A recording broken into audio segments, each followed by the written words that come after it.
ዜና የምስራች እንኳን ደስ አለን እንኳን ደስ አላችሁ ወንድማችን አዶናይ ጃኒና የተለያዩ ጓደኞቹ ዛሬ ወደ ቤታቸው ገብተዋል ድንግል ማርያምን ጠርቶ ያፈረ የለም እስከዛሬ ድረስ ተስፋው ነበረች ዛሬ ወደ ቤቱ እንዲመለስም ሆኗል ወንድሜ እንኳን ደስ አለ በዚህ እሱ እንዲወጣ ስትረባረቡ ለነበራችሁ የኢትዮጵያ ህዝቦችም የምህረትና የይቅርታን ልብ ላሳያችሁ የሰራውን ስራ ለመሰከራችሁ ለደገፋችሁ እሱ ይሄ ነበር ይሄንን ያዶናይን ስራ እዩት ስትሉ ለነበራችሁ ለአድናቂዎቹም ለተከታዮቹም እንኳን ደስ አላችሁ ለማለት እወዳለሁ ሁላችሁም እንኳን ደስ አለ በሉልኝ ጉዳዩንም ስትከታተሉ ለነበራችሁ ለፌደራል ፖሊስ በጣም ከልብ እናመሰግናለን ቴንኪው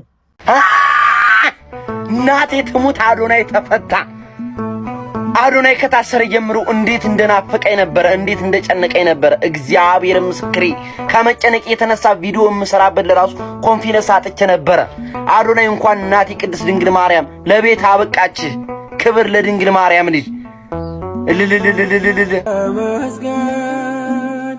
ለመስጋና ስላሰባሰብከን እግዚአብሔር ተመስገን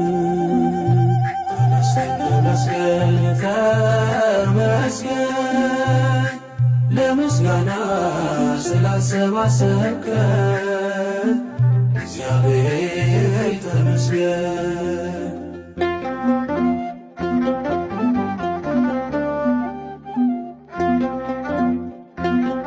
አስደሳች ዜና ተሰምቷል አዶናይ እንዲሁም ደግሞ ጃኒ ከእስር ተፈተው በሰላም ወደ ቤታቸው እንደገቡ መረጃዎች እየወጡ ይገኛሉ እነዚህ ሁለት ቲክቶከሮችም በተለይ ደግሞ አዶናይ መታሰሩን ተከትሎ በርካታ ውዝግቦች ተነስተው እንደነበር የሚታወስ ነገር ነው ዓለም አቀፍ የዜና አውታር የሆነው ቢቢሲን ጨምሮ በርካታ የዜና አውታሮች ሲዘግቡት እንደነበረም የሚታወስ ነገር ነው በዚህ ሰዓትም አዶናይ ተፈቶ ወደ ቤቱ እንደገባ መረጃዎች ወጥተዋል የ2025 የቲክቶክ ክሬቲቭ አዋርድ ላይ እንግዲህ የዓመቱ ምርጥ ቲክቶከርን ጨምሮ በተለያዩ 4 ዘርፎች አዋርዶችን የግሉ ማድረግ የቻለው አዶናይም እንግዲህ ከቲክቶክ ክሬቲቭ አዋርድ አለባበስ ጋር በተያያዘ ለጥያቄ ትፈለጋላችሁ በማለት ከጃኒ ጋር በእስር ላይ እንደነበሩ የሚታወስ ነገር ነው በዚህ ሰዓት ግን እጅግ አስደሳች ዜና ተሰምቷል እንኳን ደስ አላችሁ ማለት ፈልጋለሁ በአዳዲስ መረጃዎች እመለሳለሁ የፕላስ ምልክቷን ተጭናችሁ ቤተሰብ ሁኑ መልካም ምሽት ወንድማችን ገዳም ልገባ ነው ከዛ ስወጣ በሰፊው እንገናኛለን ብሏቸዋል ፒን አድርጉት ኮሜንቱ ሞዴሬተር ፒን አድርጉት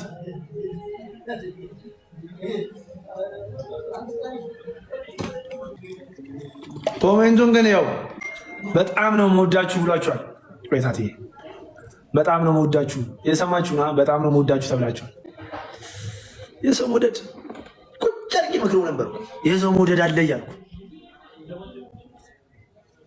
ይግባ ኮሜንት እስከ እንደዛ አልጻፈልኝም እኔ ምን ላድርጋችሁ እሺ ቢያንስ ድምፁን ልስማው ወይኔ ጉዴ እኔ ምን ላድርጋችሁ ጎትታ አስገባው ሌላ ታሪክ ይግባ ቆይ አሪች እዚህ ጋር ጋሼ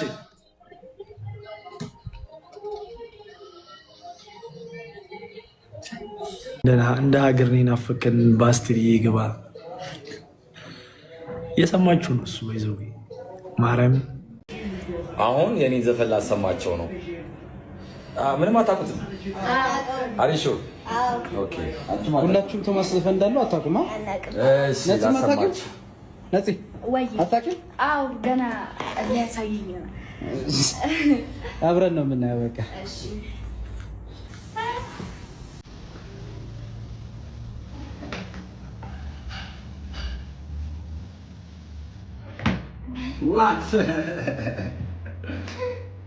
አውቃለሁ ያንተ ዛሬ ነው ስም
Let's go. Big Zago.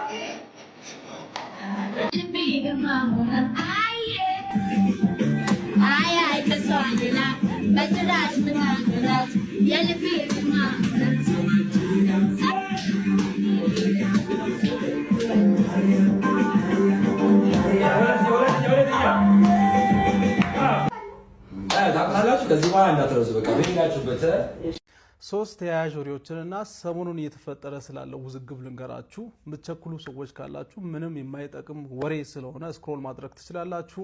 ሌሎቻችሁ አብራችሁኝ ቆዩ። የመጀመሪያው ነገር እንግዲህ ሰሞኑን አርቲስት ሰራዊት ፍቅሬ እግረኛው ሚዲያ ላይ ቀርቦ ስለ ሶሻል ሚዲያ ያለውን አመለካከት እየተናገረ ነበረ። ሶሻል ሚዲያ ላይ መምጣት ግዴታ እንደሆነ እንደውም በጣም አስቂኝ በሆነ መልኩ ሲናገር ነበረ፣ ሲከራከሩ ነበር። እንደውም ዘርሮታል እግረኛው ሚዲያን እየተባለ ነው። ሌላው ደግሞ አርቲስት ሀናን ታሪቅ ሰሞኑን አንድ ቭሎግ ጀምራለች። ዊክሊ ቭሎግ ማለት ነው። ዊክ ዋን ብላ ሰንደይ ቭሎግ ጀምራለች። ህይወቷን፣ ቤቷን፣ ኑሮዋን እያሳየች ነው እንግዲህ ቭሎግ የጀመረችው ቲክታክ ላይ። ሶስተኛው ከዚሁ ጉዳይ ጋር ተያይዞ ደግሞ አርቲስት ሰላም ተስፋዬ አንድ የኤሌክትሮኒክስ ድርጅት ፎሎ አድርጉ እና ለመቄዶንያ 1 ሚሊዮን ብር እንሰጣለን የሚል ቻሌንጅ ጀምራለች። እነዚህ ሶስቱንም የሚያመሳስላቸው ነገር በጣም የሚገርም የሶሻል ሚዲያ ኢንፍሉዌንስ ነው። አርቲስት ሰራዊት ፍቅሬ እንግዲህ አልሰማችሁም፣ እኔ በጭራሽ አልሰማችሁም፣ ሶሻል ሚዲያ ላይ እመጣለሁ፣ የኔም ደንበኞች ማስታወቂያ እንድሰራላቸው የሚፈልጉት ሶሻል ሚዲያ ላይ ነው። ስለዚህ ከዳር ቆማችሁ እገሌ እንደዚህ ነው ሶሻል ሚዲያ ማይረባ ነገር ነው ብትሉም አልሰማችሁም፣ እኔ ሰራለው እያለ ነው። እና ሌላው አርቲስት ሀናን ታሪቅ ያደረገችው ነገር ደግሞ አብዛኛው አርቲስት የሚፈራው ነገር ነው። ህይወቱን፣ ቤቱን፣ ሰፈሩን ምንም ማሳየት አይፈልግም አብዛኛው አርቲስት እና እሷ ቭሎግ ጀምራለች፣ የቲክታክ ቭሎግ። በዚህ አጋጣሚ ቤቷ በጣም ነው የሚያምረው፣ ገብታችሁ ማየት ትችላላችሁ። ከሰላም ተስፋዬ ጋር የተያያዘው ነገር ደግሞ አሁንም ተመሳሳይ የሶሻል ሚዲያ ኢንፍሉዌንስ ነው። እሷ እንግዲህ ሰላም ተስፋዬ ሆና እንደውም ትንሽ ፎሎወር ጨምሯል። የኤሌክትሮኒክስ ድርጅቱ አካውንት ፎሎወር ትንሽ ጨምሯል። ግን ኮሜንት ላይ ገብታችሁ ቼክ አድርጉ እስቲ ሰው ምን እያለ እንደሆነ ማለት ነው። እገሌ ካላዘዘን ፎሎ አናደርግም ምናምን የሚል ኮሜንት እየተሰጠ ነው በጣም በሚገርም ሁኔታ። እና ደግሞ ቻሌንጁ የተጀመረው ሁሉም ኢትዮጵያዊ ለሚፈልገው ለሚወደው መቄዶንያ ነው። እንግዲህ አስቡት፣ በዚህ ሁኔታ ቻሌንጁ በጣም ቻሌንጂንግ ሆኗል ማለት ነው። ለማንኛውም ከዚህ ጉዳይ ጋር ተያይዞ ሰሞኑን የተፈጠረው ውዝግብ ምንድን ነው? እንግዲህ ሶሻል ሚዲያ ላይ አይታችኋል ብዬ አስባለሁ። እንግዲህ አንዳንዶቻችሁ የ60ዎቹ ትውልድ አሁን ላይ ባሉ የ90ዎቹና የ2000ዎቹ ትውልድ ላይ ይቀናል የሚል ነገር ሶሻል ሚዲያ ላይ ሲሰራጭ ነበረ። ማለትም የ90ዎቹ ትውልድ እድሜያቸው አሁን 20 አካባቢ 20 እስከ 30 ያሉ ወጣቶች አሁን ያለውን ኦፖርቹኒቲ በመጠቀም እነሱ እንደለፉት ሳይለፉ እነሱ ባለፉበት መንገድ ማለፍ ሳይጠበቅባቸው ገንዘብ ሜክ እያደረጉ በመሆናቸው የ60ዎቹ ትውልድ በእነዚህ ወጣቶች ላይ ይቀናሉ የሚል አስተያየት ተሰጥቶ 60ዎቹ ደግሞ አይ አይደለም፣ እኛ ልጆቻችን ሰርተው በመለወጣቸው አንቀናም፣ ነገር ግን አሁን ያለው ትውልድ ቀጣይ የሚመጣውን ትውልድ በጣም የሚያበላሽ ነገር እየሰራ ነው። በጣም ብልግና ለቀጣዩ ትውልድ እያስተማረ ስለሆነ ነው እንጂ እኛ አንቀናም የሚል ነገር እየተናገሩ ነው። አሁን ከናንተ የምፈልገው ነገር ነው መሰላችሁ፣ ፕሊዝ ሪስፖንሲብል ሆናችሁ በኤቪደንስ ማለትም በመረጃ አስደግፋችሁ ሐሳብ አስተያየቶቻችሁን በዚህ ጉዳይ ላይ ያላችሁን ሐሳብ ኮሜንት ላይ አስቀምጡ። አሪፍ የሆነ ኮሜንት ሴክሽን እንደሚሆን ተስፋ አደርጋለሁ። ሐሳባችሁ ስትገልጹ ግን ትክክለኛ መረጃ ቤዝድ መሆኑን እርግጠኛ ነው። ምን ትላላችሁ ስለዚህ ጉዳይ?